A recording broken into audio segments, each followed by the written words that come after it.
Hello, dear students. So, daily timetable to score more marks in KCET in last 1 month. ಅಂದರೆ ನಾನು previous video ಮಾಡಿದ್ದೆ ನಿಮಗೆ 1 month ನೀವೇನೇನು ಮಾಡಬೇಕು ಅದನ್ನ ಯಾರಾದರೂ ವಾಚ್ ಮಾಡಿಲ್ಲ ಅಂದರೆ ಕಾಮೆಂಟ್ ಸೆಕ್ಷನಲ್ಲಿದೆ. ಅದನ್ನು ವಾಚ್ ಮಾಡಿ so that you will get the best idea as to how to study for KCET 1 month ಇದ್ದಾಗ ಹೆಂಗ್ ಸ್ಟಡಿ ಮಾಡೋದು. ಅದು ಸ್ಪೆಸಿಫಿಕಲಿ ಯಾರಿಗೆ ಅಂತ ಅಂದರೆ ಸಿಲೆಬಸ್ ಮುಗಿಸಿರೋ ಸ್ಟೂಡೆಂಟ್ಸಿಗೆ ಅಷ್ಟೇ ರೆಫರ್ ಮಾಡಿ ಹೇಳಿರೋದು. ಹಾಗಾಗಿ ಅಂತ ಸ್ಟೂಡೆಂಟ್ಸ್ ಮಾತ್ರ ನೋಡಿ, ರಿಮೈನಿಂಗ್ ಎಲ್ಲ ಟೈಮ್ ವೇಸ್ಟ್ ಮಾಡಬೇಡಿ, ಅದನ್ನು ವಾಚ್ ಮಾಡಿ. Okay, even this video also in case you have completed the syllabus, only then continue to watch this. Okay, right? So today's target is how to score more in just 1 month. So ಇಲ್ಲಿ ನೋಡಿ, simple. Let's come to direct topic. Daily time table ನಿಮ್ದು ಏನಿರಬೇಕು ಅಂತ ಅಂದರೆ, daily 7 to 8 hours ನೀವು study ಮಾಡಲೇಬೇಕು, ಹೆಂಗಾದರೂ ಮಾಡಿ. ಸೋಷಿಯಲ್ ಮೀಡಿಯಾ ಅದು ಇದು ಎಲ್ಲ at least for 1 month please leave it. So how to manage ma'am 7-8 hours ಹೆಂಗೆ ನಾವು ಮ್ಯಾನೇಜ್ ಮಾಡೋದು ಅಂತಂದರೆ, very simple. Early morning you can start, fresh mind ಇರುತ್ತಲ್ಲ. So better you start with mathematics topic. Okay, mathematics ಸಬ್ಜೆಕ್ಟ್ನ start ಮಾಡಿದ್ರೆ ತುಂಬ easy ಆಗುತ್ತೆ. Focus on calculus and algebra part. Algebra ಅಂತಂದರೆ ಯಾವ ಪಾರ್ಟು? ಮ್ಯಾಟ್ರಿಸಸ್, ಡಿಟರ್ಮಿನೆಂಟ್ಸು, ಆ ಪಾರ್ಟು. ಲಾಸ್ಟ್ ವಿಡಿಯೋ ಅಲ್ಲಿ ನಾನು ಹೇಳಿದ್ದೀನಿ ಮೇಜರ್ ಟಾಪಿಕ್ಸ್ ಯಾವ್ದ್ಯಾವ್ದು ಇದಾವೆ ಅವನ್ನಷ್ಟೇ ಸ್ಟಡಿ ಮಾಡಿ ಅಂತ. ಓಕೆ, ಸೊ ಅದು ಲಿಂಕ್ ಅದಕ್ಕೆ ಡಿಸ್ಕ್ರಿಪ್ಷನಲ್ಲಿ ಹಾಕಿದ್ದೀನಲ್ಲ, ವಾಚ್ ಮಾಡಿ. ರೈಟ್, 40-50 MCQಸ್ನ ಸಾಲ್ವ್ ಮಾಡಿ. ದೆನ್ ಮಿಡ್ ಮಾರ್ನಿಂಗ್ 6:30 to 8:30 ಒಂದು ಸೆಷನ್ ಆಯಿತಾ, 2 hours. ದೆನ್ 1 hour ಬ್ರೇಕ್ ತೊಗೊಳ್ಳಿ. ಬ್ರೇಕ್ಫಾಸ್ಟ್ ಆಗಲಿ, ಆ ಕಡೆ ಈ ಕಡೆ ತಿರ್ಗೋದಾಗಲಿ, ಒಂದು 5 to 10 minutes ಐಸ್ ಕ್ಲೋಸ್ ಮಾಡಿ ಕೂತ್ಕೊಳ್ಳೋದು. ಓಕೆ, ಸೊ ಬಟ್ ಆ ಬ್ರೇಕಲ್ಲಿ ಒಂದು ನಾನು ರಿಕ್ವೆಸ್ಟ್ ಮಾಡೋದು ನಿಮಗೆ ಏನಂತಂದರೆ, ದಯವಿಟ್ಟು ಯಾರೂ ಕೂಡ ಆ 1 hour ಬ್ರೇಕಲ್ಲಿ ಸೋಷಿಯಲ್ ಮೀಡಿಯಾ ನೋಡಬೇಡಿ. ಯಾಕೆ ಅಂತಂದರೆ, ನೀವು 5 minutes 10 minutes ಅಂತ ಇಟ್ಕೊಂತೀರಾ, ಬಟ್ ಅದು ಯಾವಾಗ 2 hours 3 hours ಕನ್ವರ್ಟ್ ಆಗುತ್ತೆ ಹೇಳೋಕ್ಕಾಗಲ್ಲ. ಅರ್ಥ ಆಯ್ತಲ್ಲ? ಸೊ ಅಷ್ಟು ನಿಮಗೆ. And one more thing, simply brain disturb ಆಗುತ್ತೆ. ನೀವು ನಿಮ್ಮ ಬ್ರೈನ್ 1 month ಫುಲ್ ಸಬ್ಜೆಕ್ಟಿಂದ ತುಂಬ್ತಾ ಇದ್ದೀರಾ ಅಂದಮೇಲೆ 1 month ಫುಲ್ ಅಷ್ಟೇ ಇರಲಿ subject, only for 1 month. Okay, right. Next mid morning 9:30 to 11:30 ಸೆಷನಲ್ಲಿ ಫಿಸಿಕ್ಸ್ ಓದ್ರಿ. ಒಂದು ಚಾಪ್ಟರ್ ರಿವಿಷನ್. ಫಿಸಿಕ್ಸು ಕೂಡ ನಾನು ಪ್ರಿವಿಯಸ್ ವಿಡಿಯೋಲ್ಲೇ ಚಾಪ್ಟರ್ಸ್ ಎಲ್ಲ ಹೇಳಿದ್ದೀನಿ ಮೇಜರ್ ಮಾರ್ಕ್ಸಿಂದು, ಹೌದಾ? 30-40 MCQs ಅದರದ್ದು ಕೂಡ ಸಾಲ್ವ್ ಮಾಡಿ. So that will be your mid morning session. Then comes your afternoon session. 2 to 4 hours ಆಯಿತಾ? ಈಗ 6 hours ಆಗುತ್ತೆ ನೋಡಿ. 1 to 3 ಏನು ಮಾಡ್ಬೇಕು ನೀವು 1 to 3 chemistry. And one more thing ನೆನಪಿರಲಿ, ಫಸ್ಟು ನಿಮಗೆ ಪ್ರೀವಿಯಸಲ್ಲಿ ಸ್ಟ್ರಾಟಜಿ ಹೇಳಿದ್ದೆ ನೋಡಿ, ಫಸ್ಟು ಸ್ಟಾರ್ಟ್ ಮಾಡೋದು ನೀವು ಕೆಮಿಸ್ಟ್ರಿಯಿಂದ ಯಾವಾಗಲೂ. ಯಾಕೆ? ಮೋಸ್ಟ್ ಸ್ಕೋರಿಂಗ್, ಈಸಿಲಿ ಸ್ಕೋರಿಂಗ್ ಇರುತ್ತೆ ಕೆಮಿಸ್ಟ್ರಿ, ಅದಕ್ಕೆ ಫಸ್ಟ್ ಅದನ್ನು ಮಾಡಿ. ಮಿನಿಮಮ್ ಕ್ಯಾಲ್ಕುಲೇಷನ್, ಮ್ಯಾಕ್ಸಿಮಮ್ ಮಾರ್ಕ್ಸ್ ಆರಾಮಾಗಿ ಬರುತ್ತೆ. ಅದಕ್ಕೆ ಕೆಮಿಸ್ಟ್ರಿನೇ ಫಸ್ಟ್ ಸ್ಟಡಿ ಮಾಡ್ಬೇಕು. ಅರ್ಥ ಆಯ್ತಾ? NCERT ರೀಡಿಂಗ್ ಮಾಡಿ. ಚಾಪ್ಟರ್ಸ್ ನಾನು ಪ್ರೀವಿಯಸ್ ವಿಡಿಯೋಲ್ಲಿ ಹೇಳಿದ್ದೀನಿ. 40-50 MCQs ಅದರದ್ದು ಕೂಡ ಸಾಲ್ವ್ ಮಾಡಿ. So 2 hours will be enough for you, right? And then evening session 3 to 5 ಅಲ್ಲಿ ಯು ಕ್ಯಾನ್ ಬೆಟರ್, ನನ್ನ ಸಜೆಷನ್ ಏನು ಅಂದರೆ, better sleep or better go for a walk. Okay, but do not call your friends and all. Okay, ಸುಮ್ಮನೆ ಫ್ರೆಂಡ್ಸಿಗೆ ಕಾಲ್ ಮಾಡ್ತೀರಾ, ಸುಮ್ಮನೆ distract ಮಾಡ್ತಾರೆ, ಅದು ಇದು ಏನೇನೋ ಮಾತಾಡ್ಕೊಂಡು ಕೂತ್ಕೊತಾರೆ. This is not the time to talk like that. Okay, this is the time to be very serious. So that's the reason, please avoid. Next ಏನು ಮಾಡ್ಬೇಕು ನೀವು ಅಂತ ಅಂದರೆ, 5 to 6:30 ಅಲ್ಲಿ 1.5 hours ಇದೆಯಲ್ಲ, ಅದರಲ್ಲಿ ನೀವು ಮಾಡಬೇಕಾಗಿರೋ ಕೆಲಸ ಏನು ಅಂತ ಅಂದರೆ, ಜಸ್ಟ್ ಮಿಕ್ಸ್ಡ್ ಕ್ವಶನ್ಸ್ನ ಪ್ರಾಕ್ಟೀಸ್ ಮಾಡಿರಿ. ಮಿಕ್ಸ್ಡ್ PYQs ಮೈನ್ ಫೋಕಸ್ ನೋಡ್ರಿ. PYQಸೇ ಮೈನ್ ಫೋಕಸ್ಸು. ಆಲ್ 3 ಸಬ್ಜೆಕ್ಟ್ಸ್ ಇಂದು ಕೂಡ ಈಗೇನು ನೀವು ಬೆಳಗಿಂದ ಕಲ್ತಿದ್ದೀರಲ್ಲ, ಆ 3 ಸಬ್ಜೆಕ್ಟ್ ಇಂದು ನೀವು ಕಲ್ತಿರೋ ಚಾಪ್ಟರ್ ಯಾವುದಿದೆಯೋ ಅದ್ರದ್ದು ಪ್ರೀವಿಯಸ್ ಇಯರ್ ಕ್ವೆಶನ್ಸ್ ಹೆಂಗೆ ಕೇಳಿದ್ದಾರೆ ಅಂತ ಒಂದ್ಸತಿ ನೋಡ್ಕೊಳ್ಳಿ. ಅರ್ಥ ಆಯ್ತಾ? Right. Next evening session already completed, this is not required. Night 1 hour ನೀವೇನು ಮಾಡಬೇಕು? ರಿವಿಸನ್. ಅಂದರೆ ನೀವೇನೇನು ಕಲ್ತ್ರಿ ಇವತ್ತು ಅದ್ರದ್ದು ಶಾರ್ಟ್ ನೋಟ್ ಸೈಡಲ್ಲೇ ಪ್ರಿಪೇರ್ ಮಾಡಿರಿ, A4 ಶೀಟ್ ತೊಗೊಂಡು ಅದರಲ್ಲಿ ಬರೀರಿ. ನೆಕ್ಸ್ಟ್ ನಾನೇನು ನಿಮಗೆ ಈವ್ನಿಂಗ್ ಸೆಷನಲ್ಲಿ ಮಿಕ್ಸ್ಡ್ ಪ್ರಾಕ್ಟೀಸ್ ಮಾಡೋಕೆ ಹೇಳಿದ್ನಲ್ಲ, ಇಲ್ಲಿ ನೀವೇನೇನೋ ಮಿಸ್ಟೇಕ್ಸ್ ಮಾಡಿರ್ತೀರಲ್ಲ, ಆ ಮಿಸ್ಟೇಕ್ನ ಒಂದು ನೋಟ್ಬುಕ್ಕಲ್ಲಿ ಸಪ್ರೇಟಾಗಿ ಬರೀರಿ. ಅದನ್ನು ಏನು ಮಾಡಬೇಕು ನೀವು ಅಂತ ಅಂದರೆ, ಅದನ್ನು ನೀವೇನು ಮಾಡ್ತೀರಾ, ಸಪ್ರೇಟ್ ನೋಟ್ಬುಕ್ ಮೇಂಟೈನ್ ಮಾಡಿ ಅದರಲ್ಲಿ ಬರೀರಿ ಎಲ್ಲೆಲ್ಲಿ ಮಿಸ್ಟೇಕ್ಸ್ ಆಗ್ತಿದೆ. ಆ ಮಿಸ್ಟೇಕ್ಸ್ನ ನೀವು ಸಪ್ರೇಟಾಗಿ ಬರೆದು ಅಬ್ಸರ್ವ್ ಮಾಡಿದಾಗ ಏನಾಗುತ್ತೆ, ಎಕ್ಸಾಮ್ ಹಾಲಲ್ಲಿ chances of committing those mistakes reduces. Okay, right? ಈ ಥರ ನೀವು ಶೆಡ್ಯೂಲ್ ಫಾಲೋ ಮಾಡಬೇಕಾಗುತ್ತೆ. ನೆಕ್ಸ್ಟ್ ಎಕ್ಸಾಕ್ಟ್ ಪ್ಲಾನ್ ಹೆಂಗೆ ma'am, what exactly to study ಅಂತ ಅಂದರೆ, I have given you these things, you can just go through.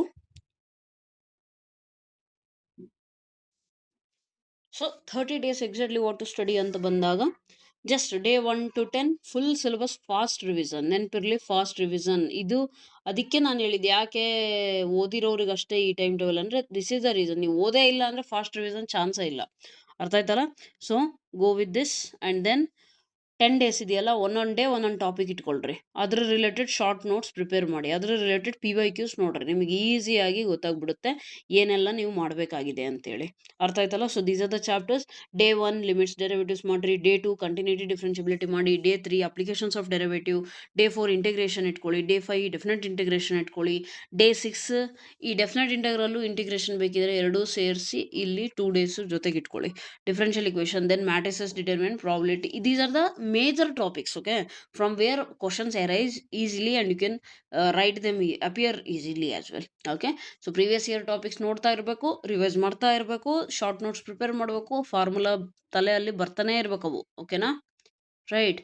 So this is what you have to do. Day 1 to 10 ಅಲ್ಲಿ maths ಇದನ್ನ ಮಾಡ್ರಿ. ಅದೇ parallel ಸಬ್ಜೆಕ್ಟ್ಸಿಗೆ ಬಂದಾಗ ಫಿಸಿಕ್ಸಲ್ಲಿ ಏನು ಮಾಡ್ತೀರಾ, you take up these chapters. What are these units and ಮೋಷನ್ಸಾ? I think units and measurements ಅನ್ಸುತ್ತೆ ನಿಮಗಿರೋದು, ಹೌದಾ? ಪ್ಲಸ್ ಮೋಷನ್ ರಿಲೇಟೆಡ್ ಅಂದರೆ ಲಾಸ್ ಆಫ್ ಮೋಷನ್ ಇದೆಯಲ್ಲ ಅದ್ರದ್ದು ಸ್ವಲ್ಪ ಚಾಪ್ಟರು ಇದರಲ್ಲಿ, but it is not required. Units and measurement ಅಷ್ಟೇ ಇಟ್ಕೊಂಡ್ರು ನಿಮಗೆ ನಡೆಯುತ್ತೆ, ಅಥವಾ ಓಕೆ, ಯಾಕಂದರೆ ಅದು ಬರೀ ಜಸ್ಟ್ ಸ್ಮಾಲ್ ಚಾಪ್ಟರ್ ಅಲ್ಲ, ಡೈಮೆನ್ಷನ್ಸ್ ಕೆಲವೊಂದೆಲ್ಲ ಗೊತ್ತಿರಬೇಕು ಅಷ್ಟೇ ಇರೋದು. ಲಾಸ್ ಆಫ್ ಮೋಷನ್ನು ಒನ್ ಡೇ ಇಲ್ಲಿ, ಇನ್ನೊಂದು ಡೇ ಇಲ್ಲಿ ಇಟ್ಕೊಂಡ್ರಿ. Next work energy, power, current, electricity, electrostatics, magnetism, optics, modern physics, semiconductor, and then day 10 will be for revision. This is how you can cover up physics also. What about chemistry?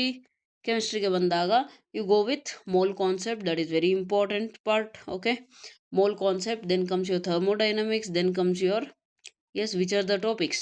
Thermodynamics, electrochemistry, chemical bonding, periodic table, coordination, compound, GOC, okay, hydrocarbons, biomolecules, polymers, and then full revision. That's it. Okay, so this is how you can easily do it. Then 11 to 20 ಅಂದರೆ second phase ಏನಿತ್ತಲ್ಲ, ಆ ಫೇಸಲ್ಲಿ ನೀವು ಮಾಡಬೇಕಾಗಿರೋ ಕೆಲಸ ಏನು ಗೊತ್ತಾ? Daily targets. Daily target ನಿಮ್ದು ಎಷ್ಟು ಇರಬೇಕು ನಿಮ್ಮ ತಲೆಯಲ್ಲಿ ಅಂತ ಅಂದರೆ, ಡೈಲಿ ಟಾರ್ಗೆಟ್ ಏನಿರಬೇಕು ನಿಮ್ಮ ತಲೆಯಲ್ಲಿ? Mathematics 60 to 80 MCQs, physics 40 to 50 MCQs, and chemistry 50 to 60 MCQs. ನೀವು ಯಾವ ಚಾಪ್ಟರ್ ಓದ್ತಿದ್ರೋ ಆ ಚಾಪ್ಟರ್ದು. ಅರ್ಥ ಆಯ್ತಲ್ಲ? ಆ್ಯಂಡ್ ಮೋಸ್ಟ್ ಇಂಪಾರ್ಟೆಂಟ್, ನೀವು ಇದರಲ್ಲಿ ಬೇಕಿದ್ರೆ 80 ಇರೋದನ್ನು 50 ಪ್ರಾಕ್ಟೀಸ್ ಮಾಡಿದ್ರು ನಡೆಯುತ್ತೆ MCQ. But previous year question papers ಮಾತ್ರ ಕಂಪಲ್ಸರಿ ಮಾಡಲೇಬೇಕು. ನಾನು ಮ್ಯಾಥಮೆಟಿಕ್ಸಿಂದ previous year question papers already solve ಮಾಡಿಸ್ಬಿಟ್ಟಿದ್ದೀನಿ, ಎಲ್ಲದು ಅಪ್ ಟು ಡೇಟ್. ಈಗ 2026 ನೀವು ಬರೆಯೋದು ಅಂದರೆ 2025ವರೆಗೂ ನಾನು ಮಾಡಿಸಿ ಇಟ್ಟಿದ್ದೀನಿ. ಆ ಪ್ಲೇಲಿಸ್ಟಿನ ಲಿಂಕ್ ಕೂಡ ನಿಮಗೆ ಹಾಕಿರ್ತೀನಿ, you can just refer them. Okay, and topic wise test ಕೊಡ್ತಾ ಇರ್ರಿ. ವೀಕ್ ಟಾಪಿಕ್ಸ್ನ ಇಂಪ್ರೂವ್ ಮಾಡ್ಕೊಳ್ಳಿ. Focus completely on building your speed. Okay, speed ಹೆಂಗೆ ಕ್ಯಾಲ್ಕುಲೇಷನ್ ಎಷ್ಟು ಸ್ಪೀಡಾಗಿ ಮಾಡ್ತೀರೋ ಅಷ್ಟು ಟೈಮ್ ಸೇವ್ ಆಗುತ್ತೆ. ಒಂದು ಕ್ವೆಶನಲ್ಲಿ ಟೈಮ್ ಸೇವ್ ಮಾಡಿದ್ರೆ ಅದು ನೆಕ್ಸ್ಟ್ ಕ್ವೆಶನ್ಸಿಗೆ ಹೆಲ್ಪೇ ಆಗೋದು. ಅರ್ಥ ಆಯ್ತಲ್ಲ? Then comes your 21 to 30 mock test mode. Very important mode. ಒಂದು ಫುಲ್ ಮಾಕ್ ಲೆಂತ್ ಟೆಸ್ಟ್ ನೀವು ಮಾಡಲೇಬೇಕು. ಮ್ಯಾಥಮೆಟಿಕ್ಸಿಂದ ನಾನು ಆಲ್ರೆಡಿ ಟೆಲಿಗ್ರಾಮ್ ಚಾನಲಲ್ಲಿ ಕೊಟ್ಟಿದ್ದೀನಿ ಅಂತ ಹೇಳಿದ್ದೀನಿ. ಟೆಲಿಗ್ರಾಮ್ ಚಾನಲ್ ಲಿಂಕ್ ಬೇಕಿದ್ರೆ ಡಿಸ್ಕ್ರಿಪ್ಷನಲ್ಲಿ ಹಾಕಿರ್ತೀನಿ, ನೋಡ್ಕೊಳ್ಳಿ. ಡಿಸ್ಕ್ರಿಪ್ಷನ್ ಇಲ್ಲ ಕಾಮೆಂಟ್ ಸೆಕ್ಷನ್, ಎರಡರಲ್ಲಿ ಒಂದೆಲ್ಲ ಒಂದು ಇದ್ದೇ ಇರುತ್ತೆ. Just go and refer. If not, directly ಅಲ್ಲಿಗೆ ಹೋಗ್ಬಿಟ್ಟು ಟೆಲಿಗ್ರಾಮಿಗೆ ಹೋಗಿ ಸಿಂಗ್ ಸ್ಟೈಲ್ ಆಫ್ ಮ್ಯಾಥ್ಸ್ ಅಂತ ಹಾಕಿದರೆ ನಿಮಗೆ ಈಸಿಯಾಗಿ ಏನಾಗುತ್ತೆ, ಆ್ಯಕ್ಸೆಸ್ ಸಿಕ್ಬಿಡುತ್ತೆ. Then you can easily go and, yes, what can you do? You can easily refer those mock test. ಒಂದು 5 ಏನೋ ಹಾಕಿರ್ಬೇಕು ಅನ್ಸುತ್ತೆ mock test papers, and previous year papers ಎಲ್ಲ ಸಾಲ್ವ್ ಮಾಡಿಸಿರೋ PDFs ಹಾಕಿದ್ದೀನಿ. ಅದನ್ನೆಲ್ಲ ರೆಫರ್ ಮಾಡಿ, ಕಲೀರಿ, ಪ್ರಾಕ್ಟೀಸ್ ಮಾಡಿ. ಒನ್ ಟೈಮ್ ಕ್ಲಾಸ್ ಕೇಳ್ರಿ ಫಸ್ಟು. ಓಕೆ, ಪ್ಲೇಲಿಸ್ಟ್ ಲಿಂಕ್ ಹಾಕಿರ್ತೀನಲ್ಲ, ಒನ್ ಟೈಮ್ ಕ್ಲಾಸ್ ಕೇಳ್ರಿ. ಕ್ಲಾಸ್ ಕೇಳಿದ ಮೇಲೆ ಏನು ಮಾಡಬೇಕು, ನಿಮಗೆ ಓನ್ ಆಗಿ ಬರ್ತಿದೆಯೋ ಇಲ್ಲೋ ಅಂತ ನೋಡಬೇಕು. ಯೂಶಲಿ ಏನಾಗುತ್ತೆ, ಸ್ಟೂಡೆಂಟ್ ಮೆಂಟಾಲಿಟಿ, ಟೀಚರ್ ಸಾಲ್ವ್ ಮಾಡ್ತಿರ್ಬೇಕಾದ್ರೆ ಬರುತ್ತೆ, ಬಟ್ ಓನ್ ಆಗಿ ಸಾಲ್ವ್ ಮಾಡೋಕೆ ಕೂತ್ಕೊಂಡಾಗ ಬರಲ್ಲ. This is common. That is why ಏನು ಮಾಡಬೇಕು, ಸೇಮ್ ಪ್ಯಾಟರ್ನ್ ಕ್ವಶನ್ ಮ್ಯಾಕ್ಸಿಮಮ್ ಮಾಡ್ತಾ ಹೋಗ್ರಿ. ಆಟೋಮೆಟಿಕಲಿ ಬ್ರೈನಲ್ಲಿ ಫಿಕ್ಸ್ ಆಗಿಬಿಡುತ್ತೆ ಆ ಪ್ಯಾಟರ್ನು. ಅರ್ಥ ಆಯ್ತಲ್ಲ? You have to do it that way. Next analysis ಹೆಂಗೆ ಮಾಡೋದು ಮಾಕ್ ಟೆಸ್ಟ್ ಆದಮೇಲೆ ಅಂತ ಅಂದರೆ, ಹಂಗೆ ರೈಟ್ ಆಗಿರೋ ಕ್ವಶನ್ಸಿಗೆ ಬೆಲೆ ಕೊಡೋದಲ್ಲ. ಮಾಕ್ ಟೆಸ್ಟಲ್ಲಿ ಮೋಸ್ಟ್ಲಿ ನೀವು ಮಾಡಬೇಕಾಗಿರೋ ಕೆಲಸ ಏನು ಗೊತ್ತಾ? ರಾಂಗ್ ಕ್ವಶನ್ಸ್ನ ಫಸ್ಟ್ ಬರೀರಿ. ದೆನ್ ಎಲ್ಲೆಲ್ಲಿ ನಿಮಗೆ ಪ್ರಾಬ್ಲಮ್ ಆಯಿತು, ಆ ವೀಕ್ ಟಾಪಿಕ್ ಯಾವುದು, ರಿವೈಸ್ ಸೇಮ್ ಡೇನೇ ರಿವೈಸ್ ಮಾಡ್ಕೊಳ್ರಿ ಬೇಗ ಆ ಟಾಪಿಕ್ಸ್ನ. Next resolve. ಅರ್ಥ ಆಯ್ತಲ್ಲ? So this is how you to analyse your mark test. Then comes to revision ಏನು ಮಾಡ್ತೀರಾ? ರಿವಿಷನ್ ಏನಿಲ್ಲ, ಅವತ್ತಿಂದ ಅವತ್ತೇನು ಫಾರ್ಮುಲಾ ಕಲ್ತಿದ್ದೀರಾ, ಫಿಸಿಕ್ಸ್ ಆಗಲಿ, ಕೆಮಿಸ್ಟ್ರಿ ಆಗಲಿ, ಮ್ಯಾಥ್ಸ್ ಆಗಲಿ. ಕೆಮಿಸ್ಟ್ರಿ ಫಾರ್ಮುಲಾ ಇಲ್ಲ ಅಂದರೆ NCERT ಒಂದ್ಸತಿ ತಿರುವು ಹಾಕ್ರಿ. That is the revision. But daily ನೀವು ಏನು ಕಲ್ತಿದ್ದೀರಾ ಅನ್ನೋದನ್ನ 1 hour ನೋಡಲೇಬೇಕು ನೀವು. ಅರ್ಥ ಆಯ್ತಲ್ಲ? ಆ್ಯಂಡ್ ಗೇಮ್ ಚೇಂಜರ್ ಏನು ಗೊತ್ತಾ? These are the things. Small notebook prepare ಮಾಡಬೇಕು ಸಪ್ರೇಟಾಗಿ, ಫಾರ್ಮುಲಾ ನೋಟ್ಬುಕ್ ಅಂತ. ಅದರಲ್ಲಿ ಡಿಫ್ರೆಂಟಾಗಿ ಫಾರ್ಮುಲಾಸ್ ಇರೋವೆಲ್ಲ ಒಂದು ಕಡೆ ಬರ್ಕೊಳ್ರಿ. ಫಿಸಿಕ್ಸು ಅಷ್ಟೇ, ಕೆಮಿಸ್ಟ್ರಿ ಆದರೆ ರಿಯಾಕ್ಷನ್ಸು, ಅದರಲ್ಲೂ ಸ್ಪೆಷಲಿ ಎಕ್ಸೆಪ್ಷನ್ಸ್ ಇರ್ತಾವಲ್ಲ ಆ ಥರ ರಿಯಾಕ್ಷನ್ಸ್ನ ಸ್ವಲ್ಪ ನೀಟಾಗೆ ಇಟ್ಕೊಳ್ರಿ. ಆ್ಯಂಡ್ ನೇಮೋಡ್ ರಿಯಾಕ್ಷನ್ಸ್ ಇರ್ತಾವಲ್ಲ, ಇವೆರಡು ಸ್ವಲ್ಪ ಇಂಪಾರ್ಟೆಂಟು ಕೆಮಿಸ್ಟ್ರಿಯಲ್ಲಿ. ಅರ್ಥ ಆಯ್ತಲ್ಲ? So just go through them. Attempt strategy ಇದನ್ನ ನಾನು ಆಲ್ರೆಡಿ ಪ್ರೀವಿಯಸ್ಸಲ್ಲೇ ಹೇಳಿದ್ದೀನಿ. ಏನು ಹೇಳಿ, ನೀವು ಎಕ್ಸಾಮ್ ಹಾಲಲ್ಲಿ ಕೂತ್ಕೊಂಡಾಗ ಫಸ್ಟ್ ಅಟೆಂಡ್ ಮಾಡಬೇಕಾಗಿರೋದು ಕೆಮಿಸ್ಟ್ರಿ, ನೆಕ್ಸ್ಟ್ ಅಟೆಂಡ್ ಮಾಡಬೇಕಾಗಿರೋದು ಮ್ಯಾಥ್ಸ್, ನೆಕ್ಸ್ಟ್ ಅಟೆಂಡ್ ಮಾಡಬೇಕಾಗಿರೋದು ಯಾವುದು, ಫಿಸಿಕ್ಸ್. ಅರ್ಥ ಆಯ್ತಲ್ಲ? ಯಾಕೆ ಮ್ಯಾಮ್? ಯಾಕೆ ಅಂತಂದರೆ chemistry is fast and scoring. Mathematics depends on the question but possible. Physics ಸ್ವಲ್ಪ ಲೆಂದಿ ಇರುತ್ತೆ, ಹಾಗಾಗಿ ನಾನು ಫಿಸಿಕ್ಸ್ ಲಾಸ್ಟಿಗೆ ಇಟ್ಟಿದ್ದೀನಿ. ಅರ್ಥ ಆಯ್ತಲ್ಲ? ಆ್ಯಂಡ್ ಒಂದು ನೆನಪಿರಲಿ, ನೀವು ಯಾವುದೇ ಟಾಪಿಕ್ನ ತಗೊಳ್ರಿ, it can be PCMB, any paper you take, but solve the easy questions first. This must be your target. ಹಂಗೆ ಫಸ್ಟ್ ಕ್ವಶನ್ನೇ ಟಫ್ ಐತೆ ಅದನ್ನೇ ಇಟ್ಕೊಂಡು ಒಂದು ಅರ್ಧ ಗಂಟೆ ಕೂತ್ಕೊಂಡ್ರೆ ವೇಸ್ಟ್ ಆಫ್ ಟೈಮ್. ಮನೆ ಕೂತ್ಕೊಂಡಿಲ್ಲ ನೀವು ಹಾಫ್ ಆನ್ ಅವರ್ ಕ್ವಶನ್ನ ಇಟ್ಕೊಳಕ್ಕೆ, ಎಕ್ಸಾಮ್ ಹಾಲಲ್ಲಿ ಕೂತಿದ್ದೀರಾ. Okay, so solve the easy questions. Lengthy ಅಂತ ನಿಮಗೆ ಪ್ರಾಕ್ಟೀಸ್ ಚೆನ್ನಾಗಿ ಮಾಡಿದರೆ ಮಾತ್ರ ಸ್ಟೂಡೆಂಟ್ಸಿಗೆ ಕ್ವಶನ್ ನೋಡಿದ ತಕ್ಷಣ ಗೊತ್ತಾಗುತ್ತೆ, ಓ ಇದು ಲೆಂದಿ ಇದೆ, ಇದರಲ್ಲಿ ಏನೋ ಒಂದು ಎಡವಟ್ಟು, ಟೈಮ್ ವೇಸ್ಟ್ ಮಾಡೋಕ್ಕಂತಲೇ ಒಂದು ಕ್ವಶನ್ ಇದ್ದೇ ಇರುತ್ತೆ, ಆ ಥರ ಕ್ವಶನ್ ಇದು ಅಂತ ಈಸಿಯಾಗಿ ಜಡ್ಜ್ ಮಾಡ್ತೀರಾ. And maintain the accuracy so that your rank can be very good. Next strict rules ನಿಮಗೋಸ್ಕರ ಏನು ಅಂದರೆ, ಹೊಸ ಬುಕ್ಸ್ ಯಾವುದನ್ನು ಲಾಸ್ಟ್ ಮಂತಲ್ಲಿ, ಮೋಸ್ಟ್ ಆಫ್ ದ ಸ್ಟೂಡೆಂಟ್ಸ್ ನೋಡಿದ್ದೀನಿ ಲಾಸ್ಟ್ ಕೊನೆ ಮಂತ್ ಇರುತ್ತಾ ಆವಾಗ ಏನು ಮಾಡ್ತಾರೆ, ಹೊಸವು MCQs ಪ್ರಾಕ್ಟೀಸ್ ಮಾಡೋಕ್ಕೆ ಅಂತೇಳಿ ಹೊಸ MTG ಬುಕ್ಸ್ ಆಗಿರಲಿ ಅಥವಾ ದಿಶಾ ಪಬ್ಲಿಕೇಶನ್ಸು ಆ ಥರ ಇಟ್ಕೊಂಬಂದ್ಬಿಡ್ತಾರೆ. So don't do that. Okay, I told you to take MTG, but which one? I told you which one? MTG book ತಗೊಳ್ಳಿ ಅಂತ ಅಂದರೆ ನಾನು ಹೇಳಿದ್ದು ಜಸ್ಟ್ PYQs ಬುಕ್ ಅಷ್ಟೇ. ನೀವು MTGದು ಒಂದು ದೊಡ್ಡ ದಪ್ಪ ಬುಕ್ ಬರುತ್ತೆ, ಅದನ್ನ ಈಗ ತಗೊಂಡು ಕೂತ್ಕೊಂಡ್ರೆ ಮುಗೀತು ಕತೆ ಆಮೇಲೆ. ಅರ್ಥ ಆಯ್ತಲ್ಲ? ಅದನ್ನು ಈಗ ತಗೋಬೇಡಿ, right? So you have to take that ಬಿಗಿನಿಂಗಿಂದ ತೊಗೊಂಡಿದ್ರೆ ಒಳ್ಳೆಯದು, ಇಲ್ಲ ಅಂದರೆ ಇಲ್ಲ, it's it. Okay, right? So no long lectures. And ಈಗ ಕೂತ್ಕೊಂಡು ಒನ್ ಶಾರ್ಟ್ ವೀಡಿಯೋಸ್ ನೋಡಿಬಿಟ್ಟು ಮುಗಿಸ್ಕೊಳ್ರಿ. ಲಾಂಗ್ ಲೆಕ್ಚರ್ಸ್ ನೋಡ್ಕೊಂಡು ಕೂತ್ಕೋಬೇಡ್ರಿ.